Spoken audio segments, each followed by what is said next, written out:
So పెద్ద ప్రాజెక్ట్స్లో కూడా మనం చూసుకుంటే పెద్ద ప్రాజెక్ట్స్లో ఎవరో పెద్ద పెద్ద డైరెక్టర్లు అడుగుతారు, పెద్దవాళ్ళు అడుగుతారు అన్నది కూడా నాకు ఎప్పుడు చూడలేదు.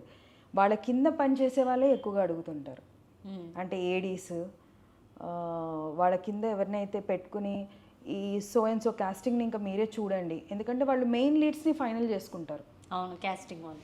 ఇప్పుడు డైరెక్టర్స్ ఎవరైనా కానీ ప్రొడ్యూసర్స్ డైరెక్టర్స్ మీటింగ్ జరిగినప్పుడు మెయిన్ లీడ్స్ అంటే వాళ్ళ దాంట్లో విలన్ ఎవరు, వాళ్ళ దాంట్లో మెయిన్ హీరోయిన్ ఎవరు, హీరో ఎవరు, పెద్ద పెద్ద ప్రొడక్షన్లో ఏదైతే పెద్ద పెద్ద రోల్స్ ఉంటాయో వాళ్ళు ఫ్రీజ్ చేసేసుకుంటారు. చిన్నవి ఏవైతే ఉంటాయో అంటే ఫ్రెండ్ క్యారెక్టర్స్ కానీ, సిస్టర్ క్యారెక్టర్స్ కానీ, లేకపోతే అక్కడ ఎక్కడో డాన్స్ చేసే క్యారెక్టర్స్ కానీ, ఇలాంటివి ఏవైతే ఉంటాయో అది వాళ్ళ ఏడీస్కి వాళ్ళకి ఇచ్చేస్తారు, కో డైరెక్టర్స్కి, అసిస్టెంట్ డైరెక్టర్స్కి ఇచ్చేస్తారు. ఇంక ఇది మీరు చెయ్యండి, ఎందుకంటే మెయిన్ వాళ్ళు ఫ్రీజ్ చేశారు కాబట్టి ఇంకా ప్రతి చిన్నది వాళ్ళు చూడాలంటే అవ్వదు కదా.